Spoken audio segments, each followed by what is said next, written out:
Hi, welcome everyone to the Bharat Narratives show. We are actually showcasing the book by the Indica uh, Academy called Arya, which focuses on 10 Vedic women. And today we are going to be discussing the two of those characters in that book, who I would characterize as the guardians of the Kuru dynasty, uh, Queen Satyavati and Queen Subhadra. uh, which is actually a very interesting uh, paradigm, because neither of them were born a queen. One was born actually, well, one was born a princess. Both of them were, you could say, born a princess. One was raised actually uh, as a as a fisherwoman, plying her trade by taking the people across the river Ganges, Ganga, uh, to paraphrase. And we had and other one was Lady Subhadra. She was born to a couple who were in prison for 28 years at least before getting released, and she was raised as a princess of Dwarka, but in reality she was just the Secretary General of Dwarka's sister. So so in both scenarios, they actually came from the masses, and they ended up actually changing the direction of where the dynasty, specifically Kuruvash, which is basically the dynasty which gives name to our country, Bharat. So literally Bharatvarsh. And so they gave the direction to they gave the direction to the dynasty, which gave direction to the country. So literally they are among the, you could say, the ladies who have shaped India and India's destiny from the very beginning. And so the uh, uh, first of the lady was the uh, lady Satyavati.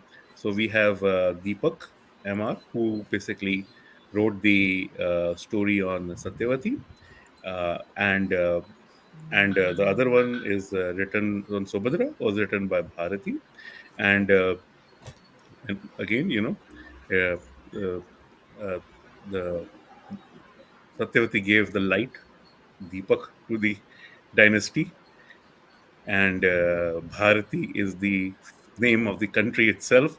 So it is very interesting here. One of the two, I actually read both the stories, and one of the before we start, let me just tell you, I really loved the framing stories.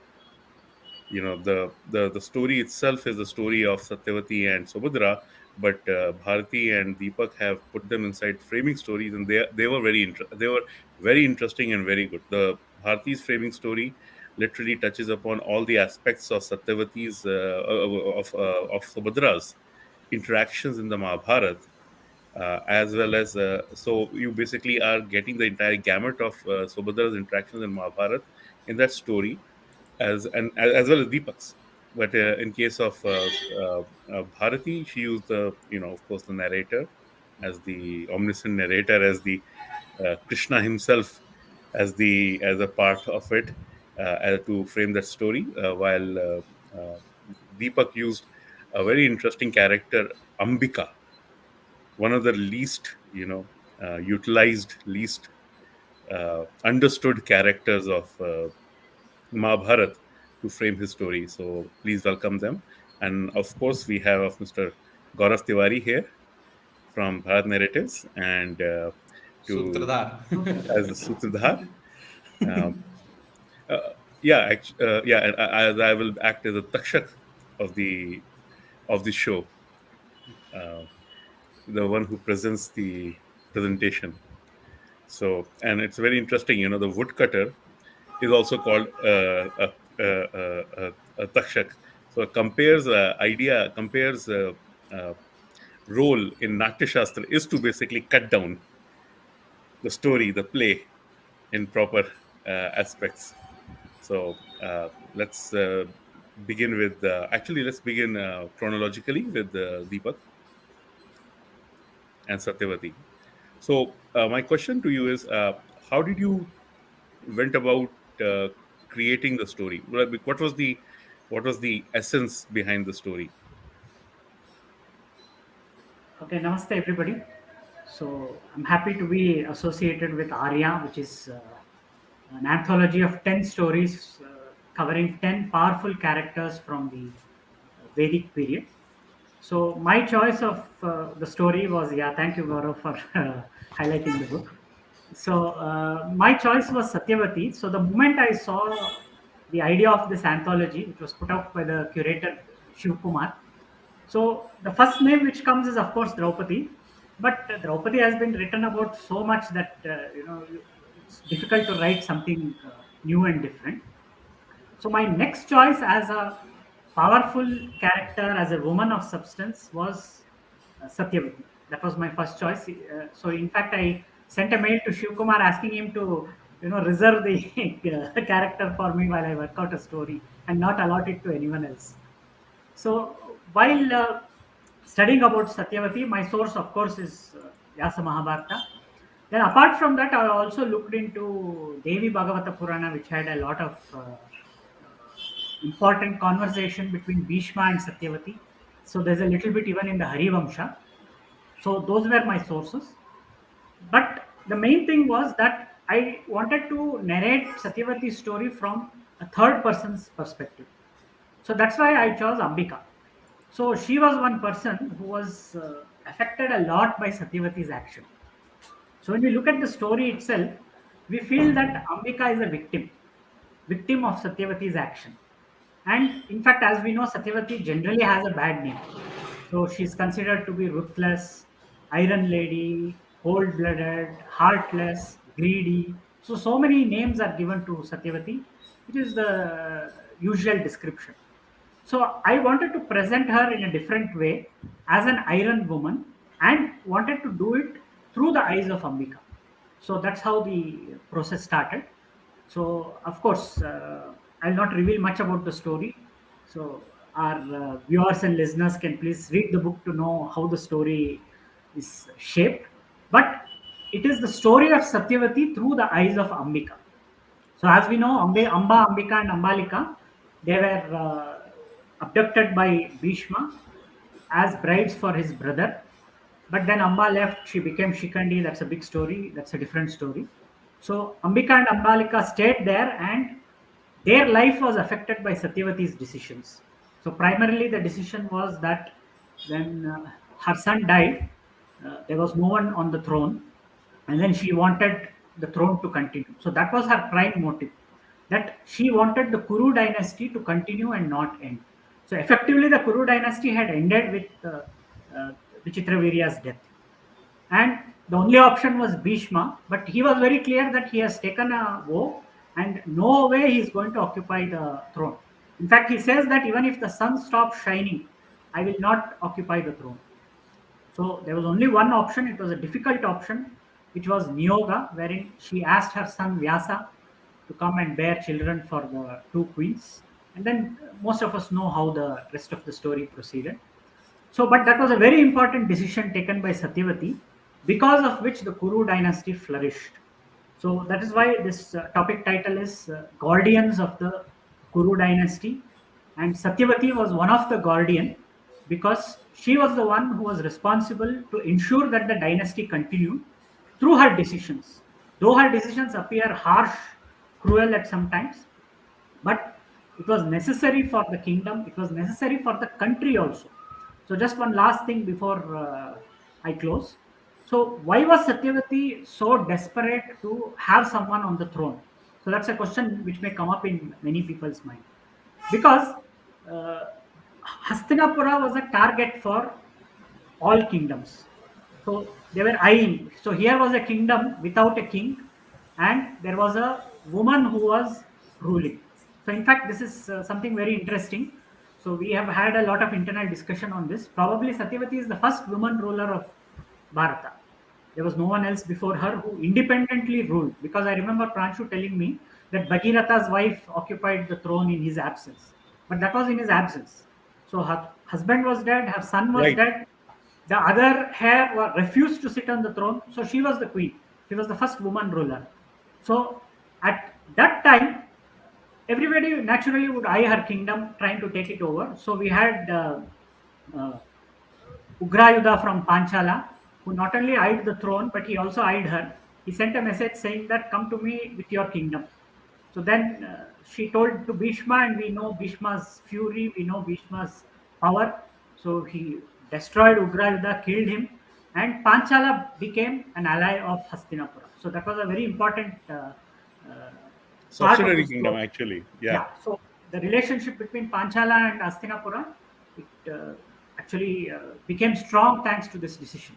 So because there was a chance that others would attack, that is why Satyavati wanted a king, and she wanted it fast. So Vyasa tells that they have to wait for a year for Niyoga to be carried out. There have to be a lot of austerities performed. But she says that I don't have time. I want a heir to the kingdom immediately. So her decision saved the kingdom, and that is why she is a powerful character. And I have tried to bring out her character through my story. So that's So what I my would like question, to so my add to it. question, yeah, sorry. So my question for that would be again the same thing. Do you think she was an accidental dynastic queen, mother, or destined? It's definitely destiny because she was actually a royal. She should have been she should have lived a life of a royal, but then she went to the home of a fisherwoman, and fisher girl naturally would not have much of a future, but then she made a future for herself, and not only for herself, for the dynasty where she went. The moment she went to Hastinapura, she automatically took the responsibility of the kingdom, and she ensured that it flourished. So it was destiny, it was not accident. That is my belief. Yeah, She and was actually, meant to. so, yeah, and that's what I want to actually frame for the readers also. That she was a daughter of Oparicharar Vasu, who was the king Yes. of Chedi, and he was from the Kuru dynasty also. He was from the side branch of the Kuru dynasty. He had become the biggest power actually in the land at the day. So she was not only like just ordinary princess also. She was daughter of the most powerful man in India at that time, and Bharat at that time, and he was actually, and he had reached the level of being a friend of Indra, and he had this chariot, the flying. He had Somrath, the chariot with destinies, which actually identifies who's the most powerful person in the Kuru dynasty. And this whole Somrath is a separate story which continues in Vayu Puran and other places. And eventually, Bhim acquires it from Jarasandh and gifts it to Krishan, which is again a very interesting paradigm, because originally this chariot was supposed to be from Yayati, and Yayati gave it to Puru, the younger son, and Bhim passing it back, or Yudhishthir really passing it back to Krishan, is basically a union of Krishan and the Pandavas, which we will come soon into the second story, with the second framing story of this session.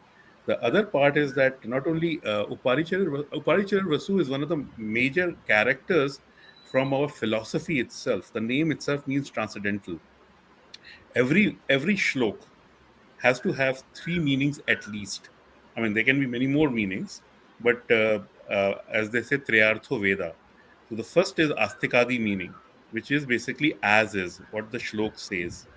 The second is Uparicharar, which is actually named for the the father of Satyavati, because in ancient times, Mahabharata or Jay, as it was being framed together to become the book which Suji narrates at Naimisharanya, had several beginnings. There was a posture beginning, Polom beginning, Astik beginning, where Astik comes in with a story, and there is a Uparicharan. So she was definitely that also. Then there was another major part which basically Skan Puran and the Purans actually get into, as Devi Bhagwat gets into, is she was the rebirth of Achoda. And it's a very interesting scenario in how we have framed our philosophy.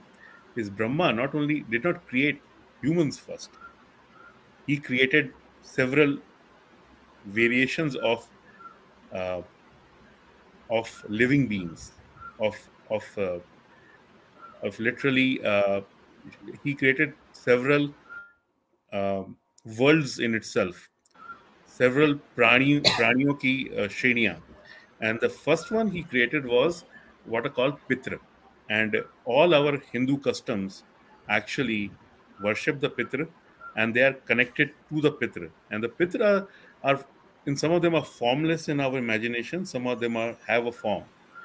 And the all of the Pitra had what they call, what I would call them as the mothers of the humanity.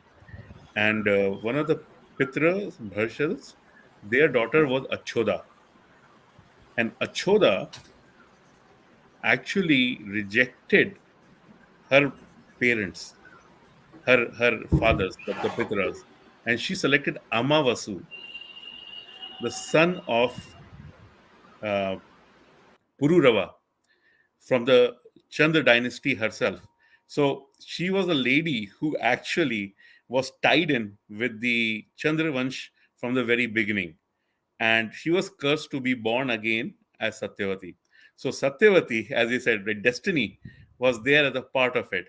She was there as a guardian of Chandravansh, not across, but across many births, as you know, as Purans tell us. So that was a very interesting and powerful role, and again, basically ties in with our main concept, how we differentiate from the others. It's not like, you have a life and you do it, and you do good or bad, doesn't matter. You either go to heaven or hell. We come again and again.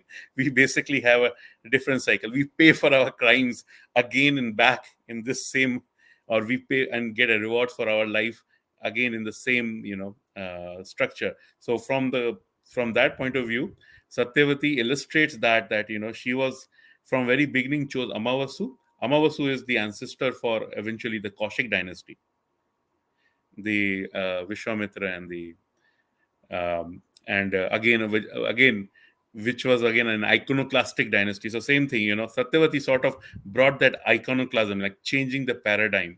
She was, and another part basically which people sort of gloss over, and I see that like a lot of things say Dasa, it's not, it's Dasha. Her adopted father was actually also a cousin of Uparicharan Vasu. He was also from the Kuru family. They were all from the same family. He just chose the profession of being a fisherman. He chose that profession. So that's again basically another scenario, is that Satyavati illustrates is that she was a fisherwoman with no husband, with no son of her own.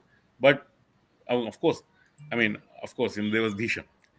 Bhisham was probably the the one of the major pillars which she can always count upon for support, and that helped her. But it didn't matter whether she was a fisherwoman at the beginning. The society itself reflects, or the society of the time reflects that very powerful concept that they can be anybody, and they can be the leader of the nation. They can be born in any part of any place in society and be the leader of the nation, which is very interesting because on our 74th Republic Day, we have Draupadi Murmu as the president, as the leader of the nation, basically illustrating exactly that how Satyavati was in power, as Deepak said, from the first one to the latest one. So yeah, the second question I have is, destiny does have a role to play. So, what would have happened? And she was the sister of seven brothers. So, I could understand her adopted father, her real fathers, that she is the sister of seven brothers. You can't basically have her marry any normal person, and she has to marry a king, and that is fine. And then also that her children, because her brother's children would also be kings. So basically, there was an insistence which drove it. How much do you think Satyavati had a role to play in that condition of her father's? Well, we actually don't know what really happened because it is not revealed anywhere. Like whether her father consulted her or he took the decision on his own. But probably we can assume that there was some kind of a consultation and that she knew what he was asking. Uh, so she took the decision, and that is one of the reasons for which she is criticized, that she was greedy. She wanted the kingdom. But But it then, wasn't. Yeah, she wasn't the one driving it exactly. yes, one is of course that destiny was driving her. But and the second thing is she was someone who challenged norms. So even when Parashara desired her, she put conditions to him. So she was just a fisherwoman, an ordinary lady, and he was a great sage. But she put clear conditions before him before she agreed. So which surely showed that she had a very strong mind. She was determined, and she did not care for norms. So even later on, she brings in Vyasa and she introduces him to Bhishma. So she tells her past. So she's not scared about her past. She's not worried about her future, and she's very clear what she wants. So of course, probably it's destiny that shaped her decisions. But I think probably she also had her role in what Dasharaja asked Shantanu. She would probably have been consulted, otherwise she could have well denied it. She could have said that I don't want such a condition, and we know that later on she regretted that condition because Bhishma did refuse to sit on the throne. She tells him to break the vow and then sit on the throne, but of course he refuses. And and again, we always try to frame that the joke is like, sort of not joke, it's a trope that we always try to frame women as a daughter, a wife, and a mother. And in case of Satyavati, she actually hits a trifecta in all of this: not only daughter of Paricharar and wife of Shantanu, Lord Mahabhish, Samudra Sagar himself reborn. We also have the son, the great son, the literally the prophet of Hinduism, the person who wrote Mahabharata, who actually designed it. So in a way, I think, uh, and they say the Vyas basically manipulated the events so that he has his Bhumi Bharan project. But a part of it is that his mother was the one who actually started that ball rolling in that direction.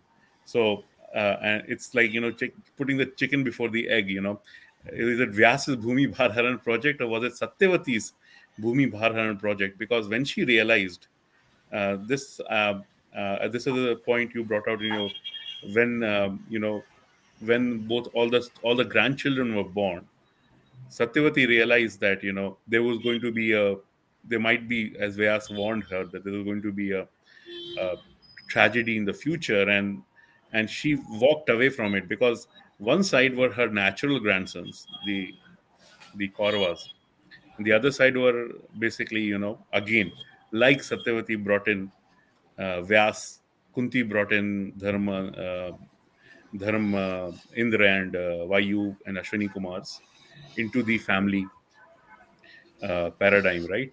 So that is another thing that Satyavati decided to stay away from that. But that's one of the things I always felt that uh, uh, Vyas wanted to focus on the next generation. He wanted to focus on the main generation, and he did not want. He actually eliminated the role of the mothers, which I felt was a little like, something which was always, they could always be there as a guardian or something like Satyavati or Ambika or Ambalika in that when Krishna was there for the Bhagavatiyan, their presence, their advice might have changed the story, might have changed the direction. So, but it is a lovely story. I enjoyed it, and especially using Ambika as the framing reference. So let us then turn to the other mother, the other grandmother actually of the dynasty, and see in this both scenarios, right, is rather their role as grandmothers, not actually as mothers but as grandmothers to Dhritarashtra, Pandu, and to Parikshit, and again the biggest yagyas, the Yudhishthir doing his Rajsuya yagya, the great grandson, and the Janamjay, the other great grandson, doing the three Ashwamedhas as well as the Sarpsatra. So the other lady was Subhadra. So, Bharti, please take it away. So, like Deepak was telling us about Satyavati and how she has a bad rep, sort of. The problem with the Mahabharata is that women are categorized generally into either evil women who are greedy and they are like selfish and all that, or they are categorized as victims, wallflowers. Draupadi ko pata nahi, people don't know where to categorize her. So she kind of becomes evil sometimes, becomes victim sometimes. People cannot conceive of women who are their own people, who can be independent, can literally be a feminist's dream if you look at feminist as being equal. But the problem is that Satyavati was not evil because nothing she did actually served her own self. She got nothing out of it personally. And in the same way, Subhadra was not a victim at all. She was not a wallflower. She was the last thing from a wallflower. So that is what I was trying to bring out in this. And the problem is that when you look at the Mahabharata, generally the idea is that Mahabharata ends with the war for everybody. But Subhadra's role actually comes to the forefront post war. Even before war, she has a huge role, but people don't generally see that. During the exile, she has a huge role. But people don't see that because the events that are happening at Vanvas are so dramatic and thrilling that Subhadra's quiet role at the back, she's doing something very significant in the He's background. production support. She's doing some very significant thing. She's actually developing something there. That's Something what I'm is saying. She's production evolving support. there. And Yeah. and the best production support is the person who doesn't have any issues come out. Huh. Yeah. Yeah, exactly. And She's she was doing quietly doing exactly it that. over there. I mean, it's seamlessly moving along. And she's creating a literal army over there. That, okay, forget even that. Later, nobody even realizes that it is Subhadra who carries the Dharmaraja forward. Dharmaraja has been established by Naranarayana. They did so much, they undertook so much of loss, so much they went through. Every side faced an immense amount of loss. After all of that, they created a Dharmaraja, and the person they entrusted it to is Subhadra. I mean, that the fact that they entrusted it to her says everything that needs to be said about what Subhadra was. But for the simple reason that people don't look at Mahabharata beyond the war, people don't realize what Subhadra was. So this was the reason why my story is actually of Subhadra as Queen Mother and not Subhadra, who is the wife of Arjuna, or Subhadra, who is the sister of Narayana. So Subhadra, the Queen Mother, is something that people they don't recognize, they don't identify her with that role at all. Whereas that is when she comes into her own, she comes into the forefront on her own. Uske pehle, she's always at the background playing a very significant role, but she's not like it is Draupadi who drives the events until the Yuddha. Post Yuddha, it is Subhadra who drives the events. That is how I see it. So that is why Subhadra was my choice also, and that is why Subhadra post-war was my choice. I think, Right. yeah, And again, Subhadra illustrates actually a very interesting thing I was trying to make here, point here, that Vyas actually took away Satyavati. He took away Ambika from the kingdom.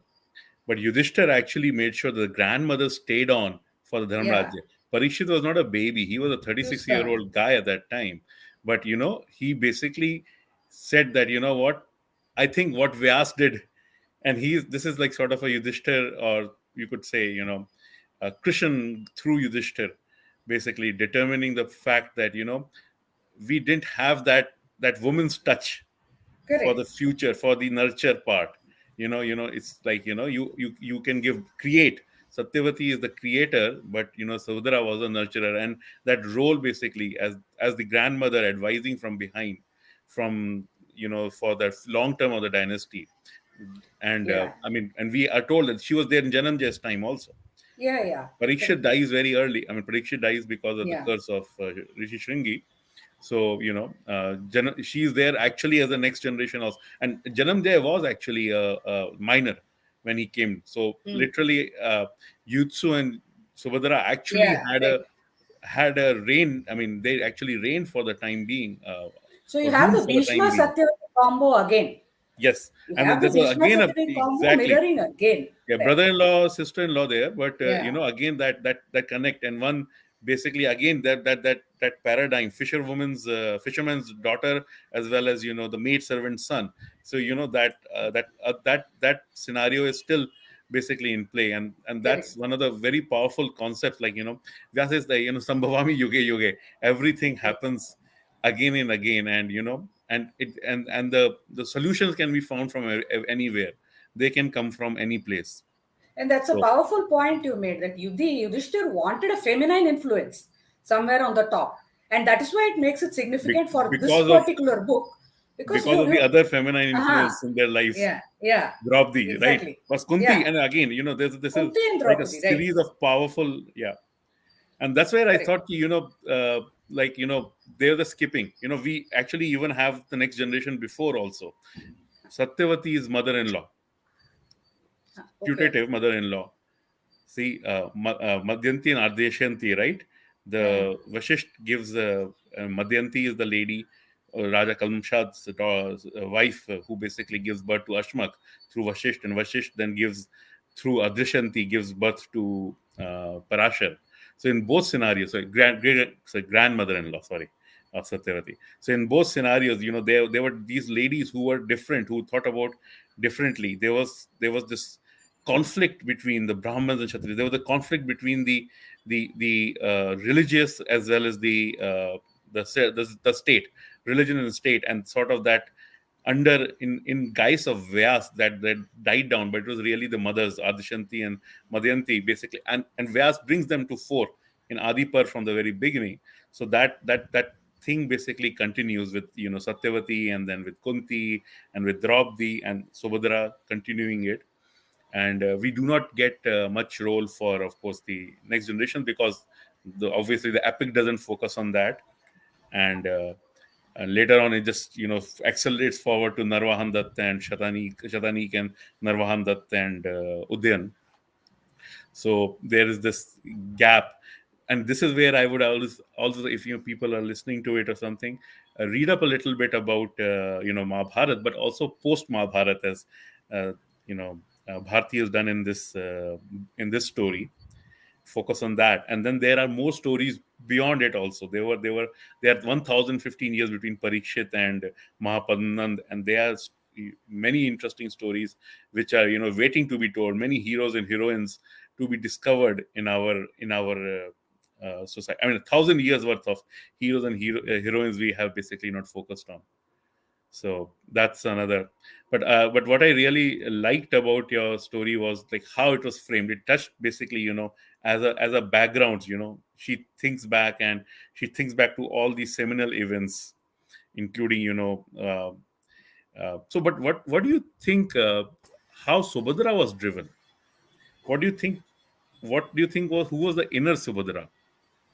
Subhadra, I think, was not the way we look at her at all, because as the sister of somebody who was a kingmaker, as the sister of Krishna and Balram, who actually drove the Yadava clan from where it was under Kamsa to what it became later on. And as somebody who was influenced by Krishna, she always would have been in control of her life, as well as had that inclination within her to do something for the greater good. She would never have been a person just content with her family life, her husband, her kids. She was never going to be that. She was always somebody who would have looked beyond that, who was ready to step into something, into a role that was beyond the palace. And she was also somebody, given their past, somebody who would not have been power hungry,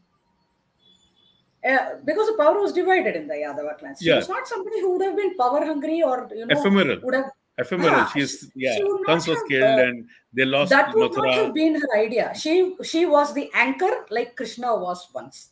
That is one of the things that I was trying to bring out. That she became the anchor for two of the kingdom's futures, from through Vajra on one side and through Parikshit on the other side. Naranarayana passed on through her the values that they both held dear to both these pillars, who would later on carry forward Dharmarajya. So, see, I actually have a different take, and I wanted to share it with you before, but that's okay. We'll do it here. So, Yeah, I thought, see, she was much younger than Krishna. yeah, She was a much younger sister. yeah, yeah, So she was definitely born after Krishna killed Kans. So yeah, yeah. After she Dwarka, definitely didn't see those days. yeah, But then she was brought up in, like, continuous Jarasan invasions, right? A baby born where, she would be having, like, close relations and everything. Uh, Going to war almost every yeah, 18 years, right, as Jarasan kept on invading, and she would lose them on, like, almost annual basis, like, literally. and having to learn to create new. So for her, life is ephemeral, like literally. So that's what I'm saying. Glory, the glory is ephemeral, life is ephemeral, Correct. kingdom is ephemeral. And so from there she focused herself, right? And so Krishna obviously being obviously the guiding light here again, if you think about it, also they were also winning those wars. So each of them, there would be tragedy when they would lose some people, but overall they have survived for another year. They have survived yet again. When they lost completely, when they were attacked on both sides, they actually went and created something new. And this again, I think, is going to be part of her, that she was Dharmaraj was recreated, right, by Correct. Yudhishthir. And so she basically knew how to basically create something from the beginning. Again, creation as well as nurture part. Uh, Satyavati created it, and then Subhadra is also creating and nurturing also as a part of it. But another thing I felt from it was that girl brought up in that situation where she's almost, surviving on like an daily basis, right? She chose a jogi and run away. Mm. So, माई माई मुंडेर पे तेरी बोल रहा है कागा जोगन हो गई तेरी दुलारी मन जोगी संग लागा. She probably fell in love with the jogi rather than Yeah. Arjun, only to find out that he's Arjun, and she's lured back into it. So do you think she was destined to be in that role, or Krishna sort of maneuvered her? I mean, sorry, or accidental, yeah. No, I think not maneuvered definitely. Krishna's plans, of course, were to bring in a way to combine the Naranarayana lineage into one package deal, which was Abhimanyu and then Parikshit. So that it worked like that. But I think, like I have followed the southern recension in my story. So Subhadra knew Arjun beforehand, and she also realized it was Arjun and married him. And after that, they ran away, according to the And southern it's like recension. both their brothers, like, Saran was Ah, telling Arjun, Subhadra is beautiful, and Subhadra yeah, is this and yeah, that, and yeah. Krishna is So telling this guy Subhadra, falls Arjun in is love with this. her instantly, and she has already fallen in love with him. And they both, it's a perfect match, sort of. There's no like he's kidnapping her, she's kidnapping. They're both perfectly happy to run away, and so she's destined to do it, of course. And I think she's aware of that destiny. She knows that she has a role, very critical role to play. That's why when she comes and Draupadi is not angry with Subhadra. She's angry with Arjun only, and quite rightly so. I mean, she has good reason also. So Subhadra has no issues telling her, look, you're going to be the empress. I don't have an issue with that. And they come to their own understanding there. Like Subhadra says, I have my role to play, you have your role to play. Tum apna kaam karo, main apna kaam karungi, let's both be friends. And they perfectly settle down like that, and that's how it goes forward. So she's aware of her that she will have a critical role to play, and there is destiny at play, and she's aware of destiny being at play as well in bringing her into the Pandava clan. That's how I look at it. And also, like, everything, the thing is that she does grow. So she's basically grows under tutelage of Draupadi, that she basically Yeah. is the head of the family during the she's the production support, head of the production support. She's like, keeping the next generation, which turned out accidentally. uh, so and again, the one of the biggest fallacies around Subhadra, and the biggest fallacy on Subhadra and Arjun, and reinforced by TV serials incorrectly, is that she was, her family had chosen Duryodhan as her, husband. And again, that's uh, That comes from Bhagavad though. So I so guess. yeah, because in one of the Kannada versions, it was actually Dushasan was chosen. So the point, Okay. yeah, one of the chorus was, was but uh, it would have been logical. She is through Rohini. Rohini is through Yeah. Bahalik, and through, so it has to be, she was going to marry one of the Kuru Vansh only. So she just either Kaurav or Pandav. It sort of happened that way.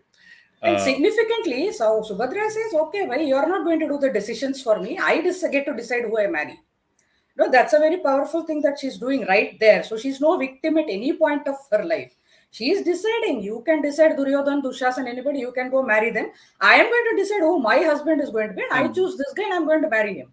And So that's you what the TV please, serials do not focus on. yeah, they don't It's, focus on yeah. it. What do you mean? The family says he was Ah, supposed to marry Duryodhan. He has a ah, right to make yeah, her choice. Satyavati actually had a right to make her choice also. right. And she did make her choice.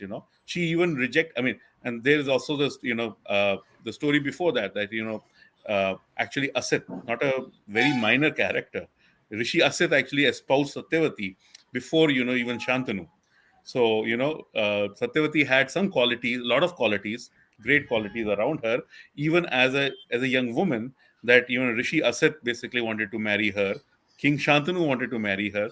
Think about it from a modern sense, that lady is very accomplished person, Yeah. who was espoused by the two of the biggest. And the same way goes from Subhadra, is that, Duryodhan and or but in case of Duryodhan, maybe the 10th wife or the 15th wife or whatever, and in case of Arjun, well, again, but in this in say and one of the things is basically that where she linked up, as you said, the Narayan concept, the part, which actually tells you another story, that especially in Vayang and one of the southern editions, uh, uh, Satyavati's daughter Rektavati marries her brother Matsya. Satyavati is a twin. She was Yeah. born alongside Mm.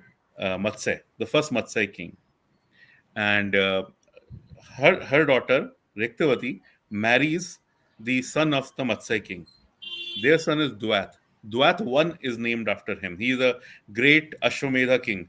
So Satyavati's grandnephew, or grandson actually, the other grandson, other than Dhritarashtra and Pandu, Satyavati's other grandson, Dwayat, is one of the great kings at that time. I mean, we don't focus on them because, Vyas is focusing on the Kuru lineage. But right across there, right across the borders, right, is the powerful empire of Matsya, which actually was a determinant in the end, right? Basically, they chose to, reside in Matsya because Matsya is powerful enough to be not a slave to, Duryodhan and Hastinapur. And so Dwat basically is the king of Matsya, who did a lot of Ashwamedh Yagna. Dwat 1 is named after him. Dwat Lake, around, Ghosh Yatra, everything happened in Dwat 1. So, a lot of actions actually happen around. And her and he married, there are five brothers who married one woman, Bhaumashavi, Shavya, Bhaumashavi. So their next generation is your Virat. Next generation is Uttara. So Satyavati and Subhadra's blood combines in Parikshit, through Uttara and through Abhimanyu. So there's another, Vyas, telling this long tale, So he's beginning it from the beginning, and he's telling us this long story, how basically those two combine together there at the end. So, and another very important aspect, we talked about Satyavati's previous birth. Yayati was the founder of these lineages, Chandravansh, the Yaduvansh, Kuruvansh, Puru, through Puru and others. Um, he had a daughter, Madhavi. And there, one of the beginnings of Mahabharata, there's a big story about Madhavi, and we will be covering Madhavi in Yeah. Arya later on. And so Madhavi is reborn as Subhadra. And again, in Madhavi's case, also, she's mother of three dynasties, three main dynasties, including Devodas, the famous Devodas himself. So, and the next generation. So it's like, sort of, as I said, it is destiny. They were not only as destiny; they were destined to be in that role. So, uh, where do you think uh, we do not? What aspect of Subhadra or what aspect of Satyavati, as the question goes to both of you, we do not focus on, we should focus on, like something which we still haven't, in talked about or covered, or we haven't, people haven't thought about. I think in both cases, whether it is Satyavati or Subhadra, they were thrust into a set of circumstances that were not easy at all. The toughest set of circumstances that a man or woman could ever face, a royal could ever face. Neither of them blanched, neither of them ran. They just stood there and took it on their shoulders and did the best that anybody could have done, not them. Nobody could have done any better than they did. That's, I think, the true strength of both Satyavati and Subhadra. Deepak? Yeah, I agree with you.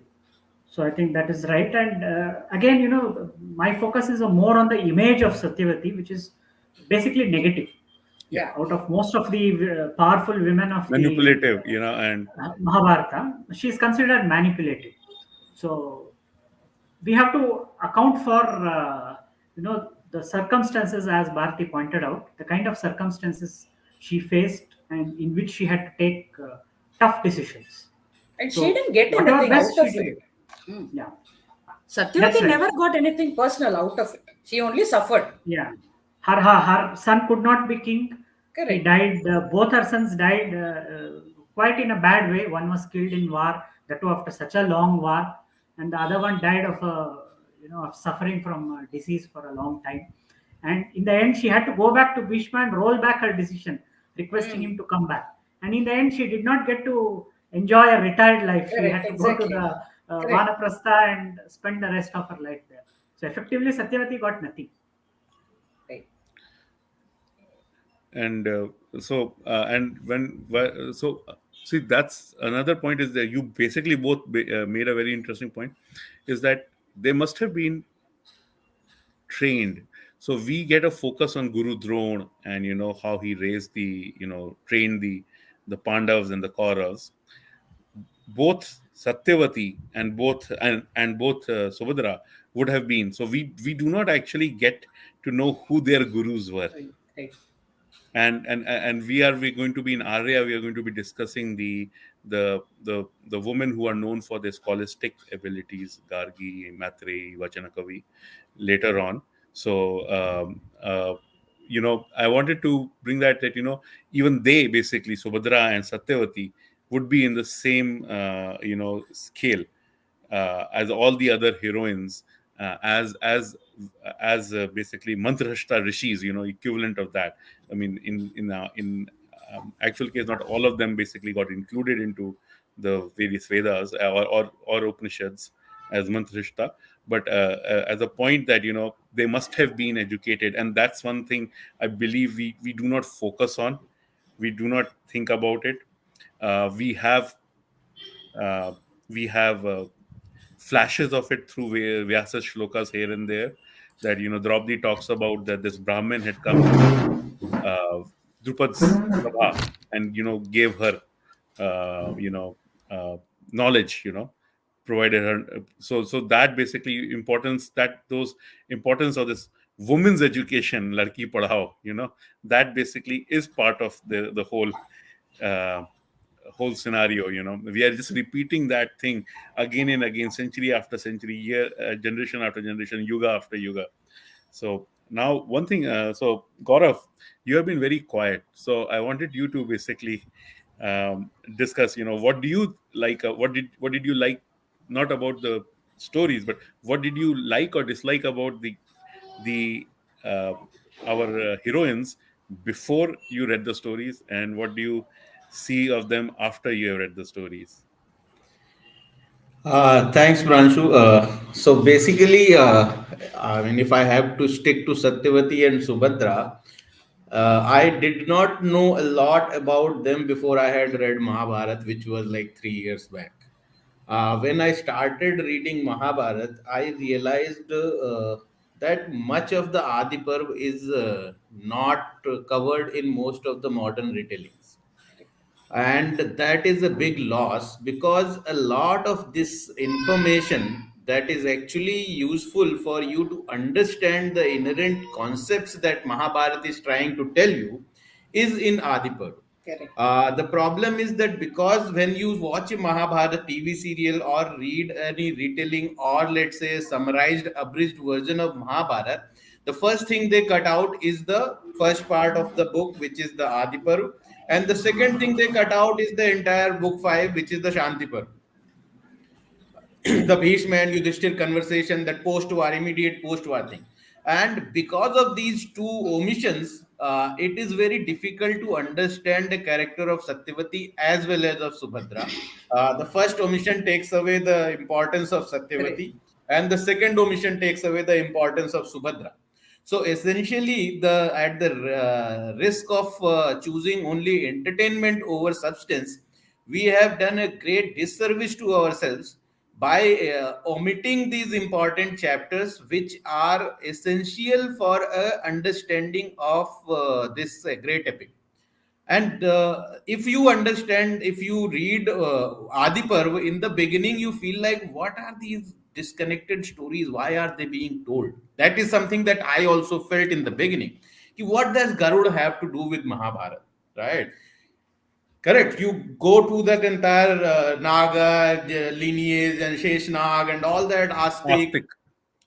You don't actually figure out why these stories are being told. And honestly speaking, when I landed the story of Uparichar, I thought I should do it. So one of the first stories of the core story of Mahabharata that I did in my app was the story of Uparichar and how Satyavati was born. Because not many people know that Satyavati was not a poor fisherwoman as they believe. uh, Point number one, she raised as a fisherwoman? Yes. Point number two, was she poor and somebody with no agency? No. Her father definitely knew of her divine birth because he was the one who brought those two kids to the King Uparichar, where he took the boy and gave the girl to the fisherman, right? So the fisherman was clearly aware of Satyavati's birth. He clearly knew that this girl is destined to do something great in life, And he was and cousin that of is the why he was cousin Pranshu. of the Operator also. So He was whether of the he royal was or he family. was not, but I'm saying if you stick only to the Mahabharat part of it, because that doesn't talk about the cousin or any Yeah. relationship with Son Uparichar. doesn't come. Yeah. Uh, but I'm saying even if you stick to it, the guy knew that his daughter is special, and he knew that she is destined to do something special because not everyday women are born out of a fish. Correct. So, so that is why I also believe that the condition that was put forward in front of Shantanu was her father only.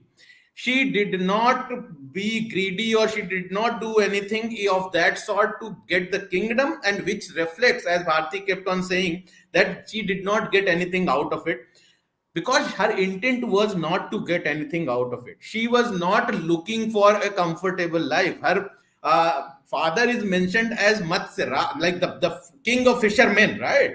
He was not a lowly fisherman who would go to Daksharaja. right. So she could have chosen the life of royal even before that, but she chose to row the boat. Correct. That's what my Yeah, he understanding. chose the profession. Yeah, that's why he was. Exactly. Her father chose the profession, and she also chose that profession. That profession was not thrust upon her. Ki, nahi, you have to do this, right? And even then, if you go by that male, female, that male men go to war and women cook at the home, she did not choose to do the typical woman thing. She chose to do the typical thing men thing. Right Ramayan में भी केवट आदमी है उसकी wife नहीं चला रही उसकी wife is accompanying him but the boat is rowed by the man because it requires physical strength to be honest, right? So she chose that, right? So she was clearly a woman who had her own agency. He was educated and an athlete. That's you actually Correct. pointed another point. Yeah. She was physically strong. That proven, right? Otherwise, it's not easy to row a boat. She had her own agency. She chose what she wanted to do. She negotiated with Parashar Rishi. That means she was educated. Also, she had all the knowledge and the wisdom to negotiate a deal. Confidence, self-confidence. And the confidence, exactly, the confidence comes from education only. You can't demonstrate that kind of confidence if you are not educated, if you do not know the subject matter.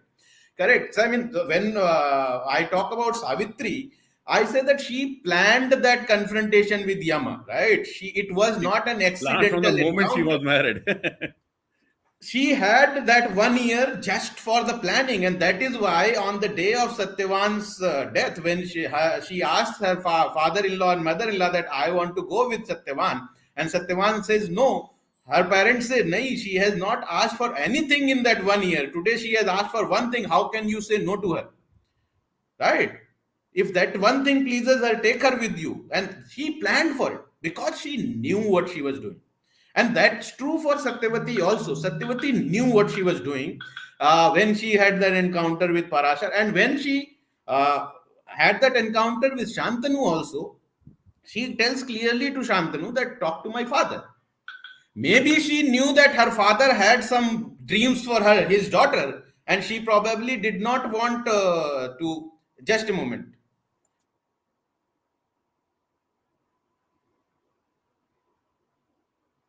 Just a minute, you guys. Just a minute. Somebody is at the door. Give me 1 minute, okay? Okay.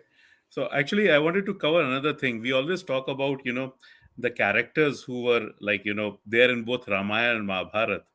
Satyavati's mother, Adrika, she is the wife of Amavasu, and she's the Ardhika is the Apsara is also the mother of the Kaushik dynasty, the Vishwamitra and the others, right? Gadhi, Vishwamitra, and all those. And she is also wife of Kesari. So, both Vayu and Niriti, uh, they basically espouse children on wives of Kesari. One obviously is Hanuman, the other is Ardhiri, the Pishach king who becomes Marjar and later on becomes the Indra. And later on, he's the Indra in the Gotham story. So Ardhika actually, is stepmother to Hanuman. So Satyavati is literally sister to Hanuman also, you know, uh, stepsister to Hanuman. They were both Like he, apsaras, right? yeah, So yeah. you can call them sisters or whatever. But No, no, no. Satyavati is sister to Hanuman because Adrika was also no, I'm wife to saying their Kesari. mothers were also apsaras, both, Yeah, right? Satyavati's mother as well as Hanuman's mother, Punjikasthala and I think Punjika, yeah. Ritachi. So, I forgot the name of that the fish. For anyways, sorry, Adrika. sorry for the interruption. I had someone at the door. So what I wanted to say was that if you have not read Adi Parv, if you do not know that entire leading up to those events, you would not know who Satyavati was, and that essentially had happened when we were told the story of Mahabharata. It was told from the point like the most important event that happens when you watch, let's say, the TV serial in that Mahabharata is Bhishma's oath. Hmm. That is the most important event as per the televised version of Mahabharata. And then everybody puts it on the Satyavati that because of her, Bhishma had to take that oath, right? Satyavati didn't have to do anything like that. Because for a person like Bhishma, even if he had not taken the oath, let me tell you, the study I have done of Mahabharata, had Satyavati said Bhishma step aside, Bhishma would have yet stepped aside. So while he had taken the oath, that became a consequence for Satyavati to invite Vyasa to produce heirs. Right? That did not mean that Satyavati's children would not have become the king had Bhishma not taken the oath. While Santanu was alive, it would have probably been a possibility that Santanu would have installed Bhishma on the throne and then died. That is a different affair.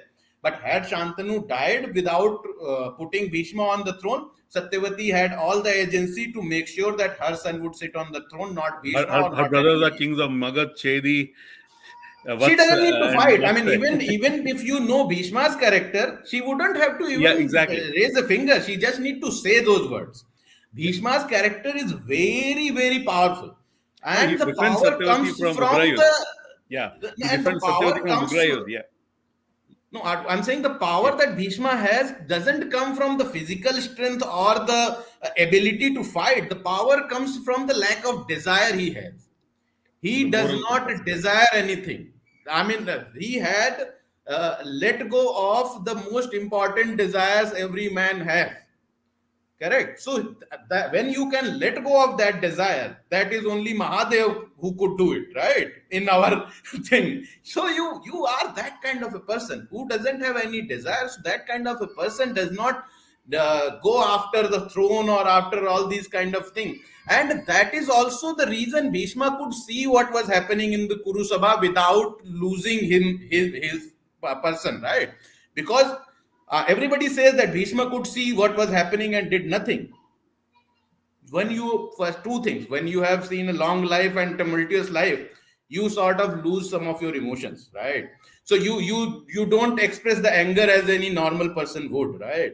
So like we were talking about this story of Marisha, who basically became Pracheta's wife and then produced Daksh Prajapati, the rebirth of Daksh. when we were discussing that, one of my writer team member, he said, he writing a scene, so he was showing that the Apsara is pregnant and she is running around in the jungle distressed and sweating and all that. I said, boss, ye modern cinema wala cheez mat karo. She is an Apsara. She has lived for The daughter eternity. of a very She powerful would king. not know any of those emotions. She would not feel motherly emotions the way a human mother feels. And it has been demonstrated multiple times, right? Kritachi left her children, didn't look back, right? Indumati left her child, didn't look back. The Pramalocha didn't look back. None of the Apsaras, they look back to the child's purpose is to bind the father to that child, not the other way around. The mother just goes away. She has been sent for a purpose to basically bind the father, right? And that is what happened to Satyavati. Satyavati was born for a purpose through the Apsara, and then she had to fulfill that purpose. And in Satyavati's case, that purpose was much longer. Like in case of Shakuntala, the purpose was probably to produce Bharat and give us Bharatvarsh, right? So most of these children who are born of Apsaras, they are always extraordinary and they always have done something big or the extraordinary. In case of Satyavati, that destiny was really prolonged over a very long duration, probably the longest as compared to any other character who were born of an Apsara. While you guys were talking, one thought came to my mind, and I don't know whether that would fit in this, but I was thinking that Satyavati had Vyas before marriage, and she had no difficulty talking about that and accepting that, yes, he is my son, and I had it pre-wedding, right? She and Kunti probably had spent a lot of time together. No, that's a very important point, and I totally agree. Everybody knows Pandu could not have children. Everybody knows Pandu could not have children. He has left. He's gone away for 18 years. After 18 years, suddenly, Kunti returns alone without No, Pandu, with Pranshu, dead my body of point is Pandu. not that. My And point is about Karna. yeah, no, that's what I'm saying. No. See, even Kunti, she comes back and says, "These are sons of Pandu." You know, they are born from gods, so she can always. Yes, you're talking about why she didn't talk about So Karn. I'm saying having children after she got married to Pandu with Pandu's permission was okay, and everybody knew of that practice, and they were all okay with that. Right. But she let go of Karn because of some stigma she thought that will come with it, right? After she got married to Pandu and she gets to interact with the Satyavati, and she knows that Satyavati also had a baby before she got married, and that baby is there, and he comes and he visits, and he happens to be the father of the husband. Couldn't she have given that influence Kunti to maybe accept, or maybe they didn't spend too much time together to have this kind of a thing that go to Karn and maybe hug him, ki yes beta, you are my son, so I was not But the aware of thing is, this. then you see, in that society, and even in current society, it doesn't matter. You can say that, okay, you are my son, but then it also comes with a certain privileges you have to give that son. And in case of Kern, he could claim certain privileges, and he was not the right character to be the king. He was not the right character to be the leader. He was never going to create a Dharmaraj, right? Kunti did not know that. See, I have a different view No, on no, no. that, So that's what I'm Gaurav. saying. Kunti, see, in even in the southern rendition and in Indonesian, Kunti actually sends her brother, foster brother, Arya Adi Mangal. He stays with Karn Yes. throughout his life, and he basically is reporting back to Kunti everything about Karn. We are told again and again, Kunti has been keeping, not only She's Kunti, keeping Bhisham has been tabs. keeping tabs on Karn. Bhisham has been keeping tabs on Karn. So we know that they were keeping tabs on Karn, and they realize he is failing certain tests. He never got those. He was the Vraksh of the Adharma, right? He is the Tana. In the Vraksh of Adharma, which is Duryodhan, he is the trunk of that tree. Like Bhim is the trunk of the tree of Dharma. Karn So, was literally the sorry to foundation. interrupt, Pranshu, but I think let's come. I mean, Yeah, I'm sorry I Drop brought yeah. by. Kern in this topic, and this becomes a different conversation only when he is a part of the discussion. So, my bad. I should not have probably brought him in this.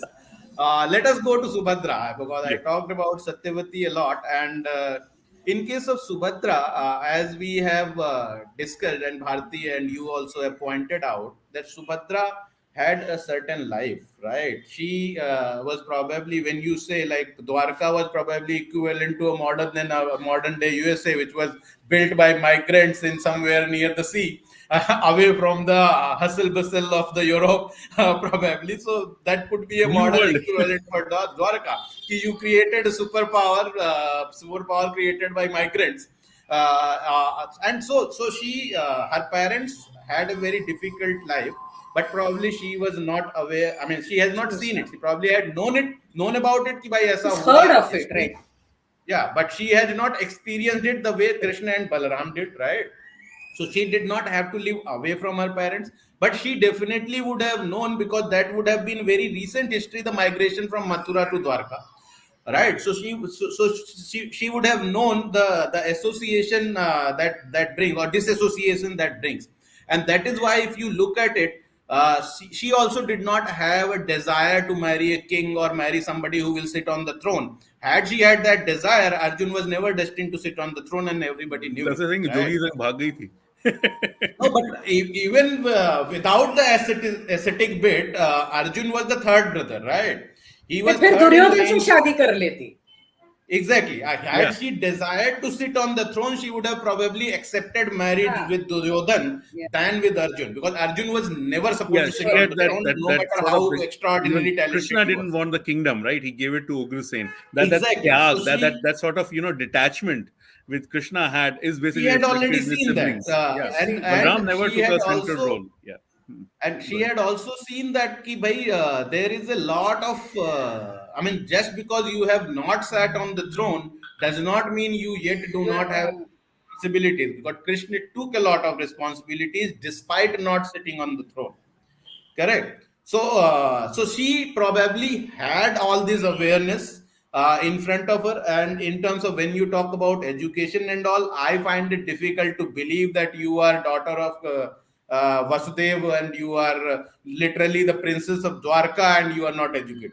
Yeah, that's the it's thing. not at all That's the possible. thing. Yeah. We don't. So, Yeah, that's something nobody talks about a little bit of their where they get their. So I can tell in a certain way. Draupadi Subhadra was trained in the statecraft by Draupadi.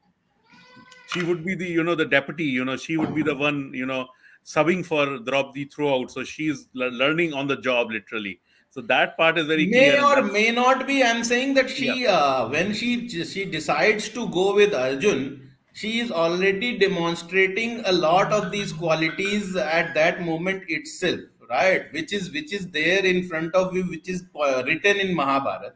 And Krishna knew his sister very well. That is why he basically did not try to intervene when Balram wanted to intervene, and in fact tells Balram that he is riding my chariot and he is Arjun. Do you want to be humiliated?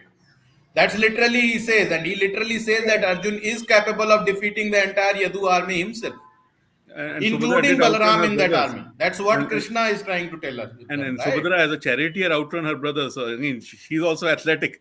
That's the other part of Exactly. it. The So what roundup. I'm trying to say is that both these women have been remarkable, and they have shown a lot of agency much before we actually get to know a correct. detail about them, much before they become part of the Kuru clan. Right, right. Once you become part of the Kuru clan, then you are a part of the entire different scheme of things, right? वो अलग, मतलब वो हमारे Yeah, Hindi में then बोलते हैं that वो भसड़ events much take रही away है. the focus away तो from characters. Yeah.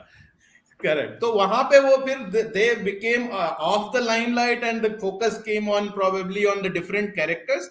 But again, when you don't reach the Shanti Parva and post Shanti Parva chapters, you don't get to know about what happened after the war. And that is when you don't even know about Subhadra and her role, what she would have played or could have played. And even if it is not explicitly talked about, there are hints that are available, and you can pick Correct. up those hints, right? And Bharti has picked up those hints, and hopefully we will, the audience, the readers would get to see that aspect also, which has not been touched upon by most of the modern retellings. So it's a good job that Deepak and Bharti, you both have done to bring forward the aspects which are not common, not popular.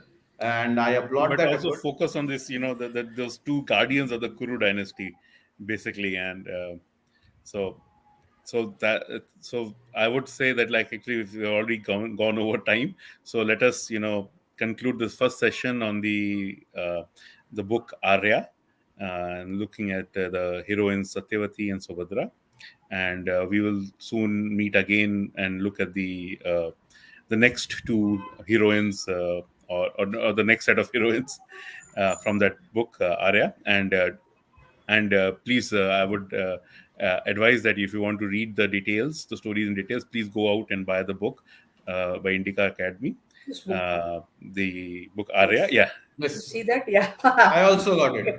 it. Should all have it there. Next So time we will use the banner Yes. with the yeah, image of the book yeah, in I'll the also, background. yeah, switch to another location, and then I'll put that in the. Well, I don't have that, but I can put the other, No, no, Saisarupa's you books can and create a banner, virtual background, the and virtual Ah, background. put Yes. it, yeah, as a virtual we'll background. send you a JPEG. Yeah. Yeah. All right. Thank Great, you, everyone. thanks. Conclude with Yeah. that. Thank you so much. Thank you. Thank Thank Nice you. you. discussion. Thank you, Deepak, Bharti, Yes. Thank you, Pranshu. Deepak. Thank you. Thank you, Thank you Thank you, everyone. so Bharat. much. Thank you, Bye. Gaurav.